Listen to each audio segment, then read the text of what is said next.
Hello everyone. So we are going to start the last part from the unit drug stability.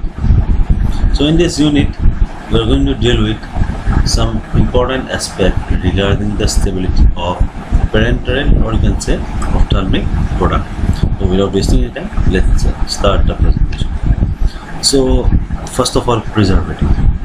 So what are preservatives? We all know that the preservative, they belong to the class of chemicals which are actually used to preserve any sort of formulation, that may be your medicinal preparation or any type of preparation, that may be from the nature of protein or some other preparation, even the general simple food stuff, right? So you see, so extremely hygienic manufacturing actually, if we perform extremely hygienic manufacturing practice, it actually ensure that the product it is free from any sort of contamination.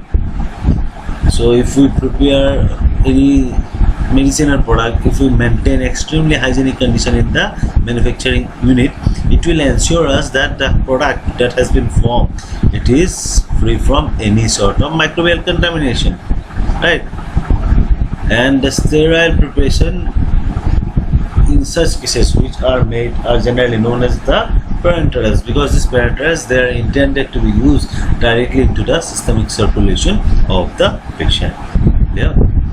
So you see, there are two such strategies which you can follow for manufacturing microbiologically stable product or stable pharmaceutical products. So what are the strategies? The two strategies are, number one, the first step it is to prevent the contamination of the product. Somehow we have to prevent the contamination of the product.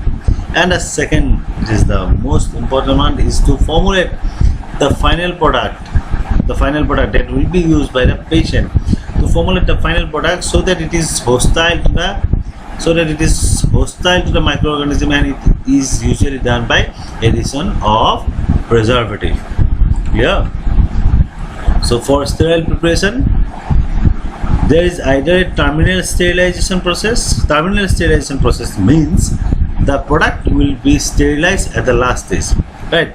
Or a closely controlled aseptic manufacturing procedure.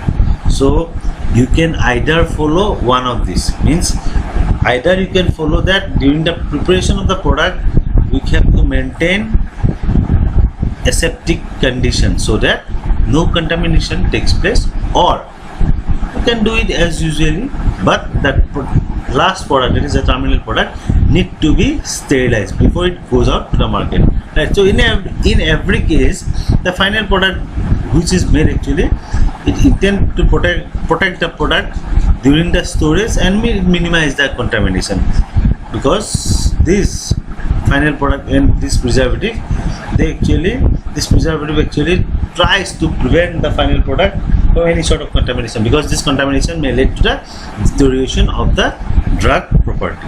Clear?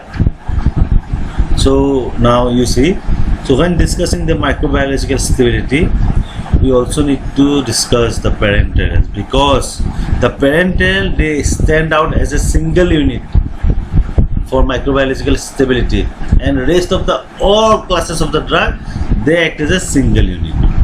Then, so the parenterals, you see, they are, we have already discussed, they are either terminally sterilized. Terminally sterilized means at the last stage after the preparation they are sterilized, or they are manufacturing in a aseptic manufacturing procedure, where we generally used to follow the protocol just to prevent the contamination of the product by a microbe, right? So to prevent the contamination to the formulation during the storage, many steps are taken. So what are the steps? Number one, we need to suitably design the container so that the microbes cannot enter into the container. Number one. Number two, generally usually using a single dose container. Now what are single dose container? We all know that single dose container have only a single dose. Means you are going to use the container for a single dose. After taking out the dose from the container it is simply discarded. Actually this single dose container, they generally helps to prevent the contamination. Next step, it is the sticking to the proper storage condition, that is been cited or instructed by the manufacturing unit. And last one, it is the adding an antimicrobial substance as the preservative. Yeah.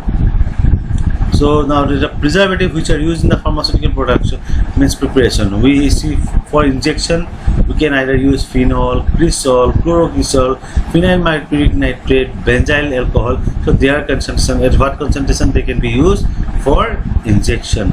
For eye drops, these are the preservative, their concentration is written. Mixtures, these are the mixture actually, their concentration is written. And finally for creams, for creams you can use this, for mixture you can use this. Clear? So these are the different types of preparation, these are the preservative, and this is their concentration. Clear? So you see, the parenteral and the ophthalmic preparation, they have to be totally free from microorganisms. Why? Because these are directly intended to be used in the systemic circulation. So this requirement it is made by how you are going to make a microorganism free product by placing the suitable preservative or combination of the preservative wherever it is necessary, right? Next, storing the products properly as per the instruction, and finally stopping them properly means to close them properly and by following proper aseptic procedure during the time of administration of the drug, and during any admixture procedure followed prior to the administration. So have you ever seen the admixture procedure? Many admixture procedures are there. Most of the time we generally use to mix the water for injection IP along with the lyophilized form of antibiotics. They are mixed together, then it is administered into the patient, right? So in spite of all this precaution, if any microbial growth it takes place, it is observed that the product is condemned and the entire batch, such sterile batch, it is recalled from the market, because the manufacturer, they don't want to take any sort of risk, right?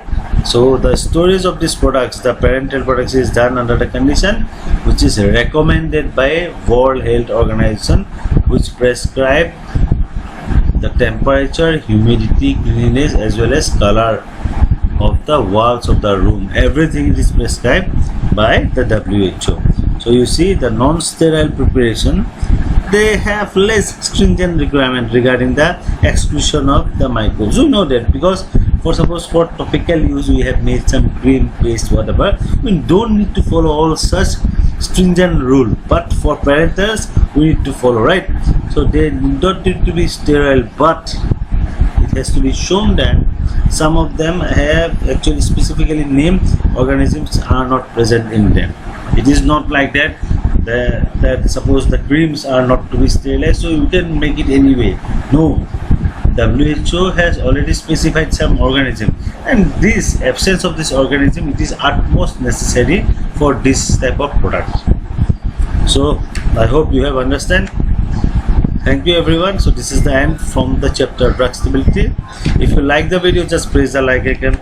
You can share this video and you can subscribe to my channel. Thank you once again.